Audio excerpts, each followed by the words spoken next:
বিসমিল্লাহির রহমানির রাহিম। আজ বাংলাদেশের সকল দলের উদ্দেশ্যে একটা কথা বলবো। কথাটা হচ্ছে, যখন একটি ছেলে জন্ম দেওয়ার উদ্দেশ্যে স্ত্রীর কাছে যাওয়া যায়, তখনই দেখবেন যে সেই ছেলেটা আগে স্ত্রীর গর্ভে আসে।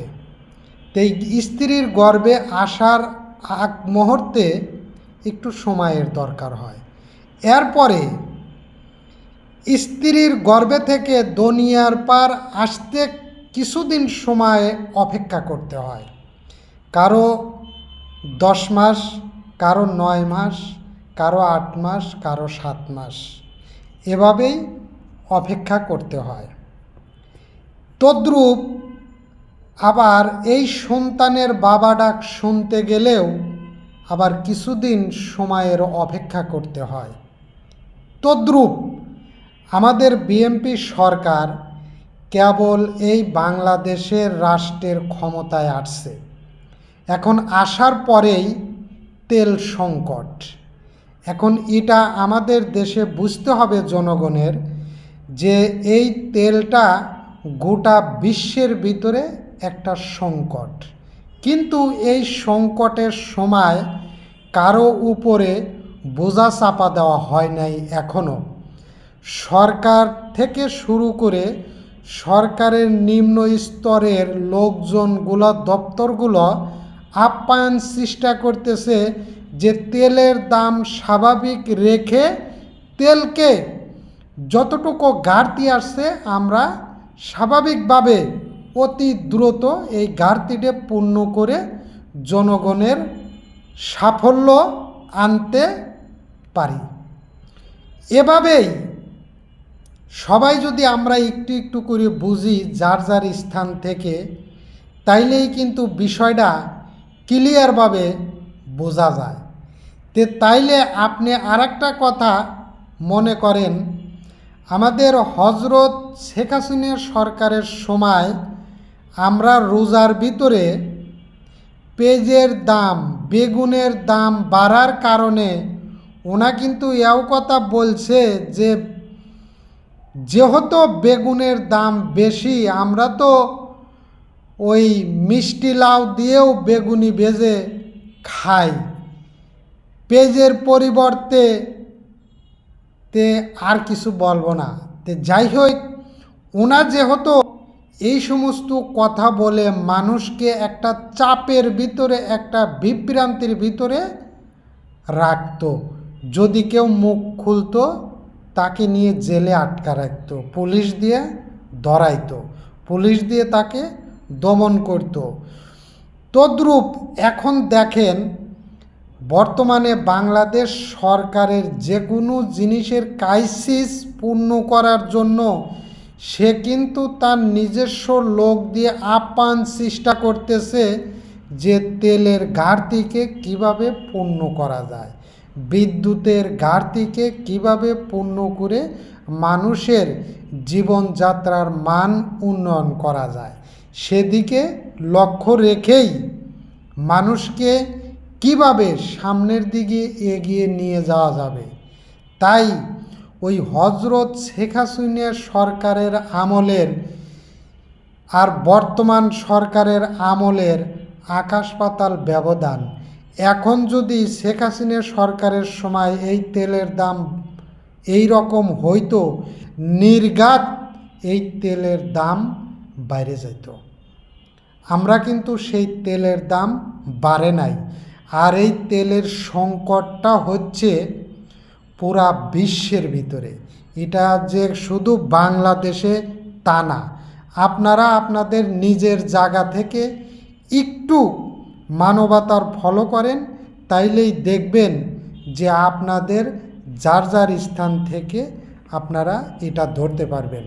আসলে সন্তান জন্ম দেওয়ার ব্যাপারে কিন্তু কথাটা ছিল না, কথাটা ছিল বর্তমান সরকারের আমলের আর অতীতের সরকারের সময়ের একটা ডিফারেন্সকে জনগণকে বোঝানোর জন্য। আর একটা কথা আপনারা দেখেন, বর্তমানে আমরা যেভাবে চলতেছি আমাদের এই চলাটা যদি কোনো প্রকার সমস্যা হয় তখনই বিরোধী দল কিন্তু সেটা উত্থাপন করতে পারে, কিন্তু বিরোধী দল এক এক সময় এক এক কথা বলে জনগণকে একটা বিভ্রান্তির ভিতরে ফেলায়। একবার বলে যে বাংলাদেশ সরকার তারেক জিয়া আমাদের এটাকে মেনে নিচ্ছে না, অর্থাৎ গণভোটকে মেনে নিচ্ছে না।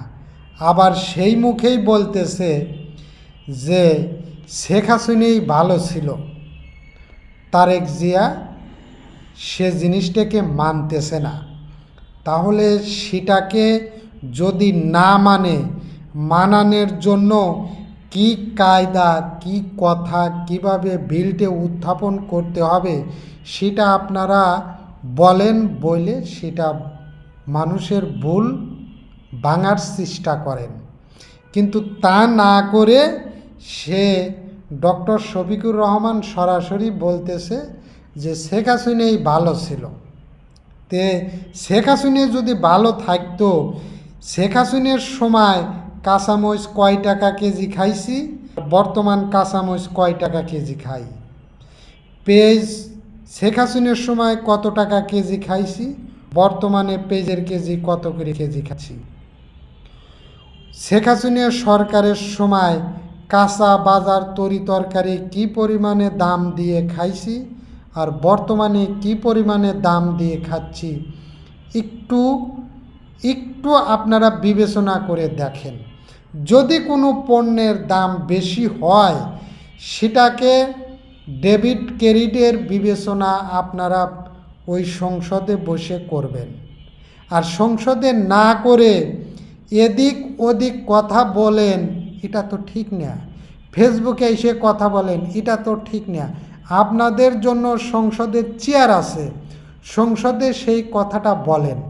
আপনার বিরোধী দলের বেশ কিছু লোক সেখানে আপনারা আসান, আপনারা সুন্দর পরিবেশে কথাগুলো উত্থাপন করে সরকার দল সেটা যাতে মানতে বাধ্য হয়, আপনারা সেই কায়দা, সেই কৌশল, সেই কথাগুলো সংসদে উত্থাপন করবেন, যাতে করে জনগণ সুবিধে পায়। আর জনগণ আপনাদের দ্বারা সুবিধে পাইলে সেই কথাটা মানুষ অন্তর থেকে বলবে যে না, জামাতের কথা এবং কাজে মিল আছে। এবং আগামীতে আপনারা আপনাদের সংসদের চেয়ার আরও বাড়বে এবং আপনাদের পরিবেশটা আরও সুন্দর এবং উজ্জ্বল করলে আগামীতে এমনও হতে পারে সরকার আপনারাই গঠন করতে পারেন। যদি জামাত সরকার গঠন করতে পারে তাহলে আমাদের জন্য ভালো, বাংলাদেশের জন্য ভালো, জনগণের জন্য ভালো।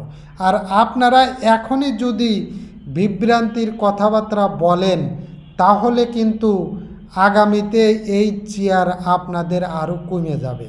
তাই আপনাদের প্রতি আস্থা এবং ভালোবাসা রেখেই আমরা জনগণ আপনাকে ভোট দিয়ে ডক্টর শফিকুর রহমানের সাথে বেশ কিছু জামাতের লোককে সংসদে পাঠানোর এখতিয়ার দিয়ে, ভোট দিয়ে সংসদে পাঠানো হয়েছে, যা সরকার দলকে সিস্টেমে আনার জন্য, সরকারি দলকে কথা বলার জন্য আপনাদেরকে সংসদে পাঠানো হয়েছে।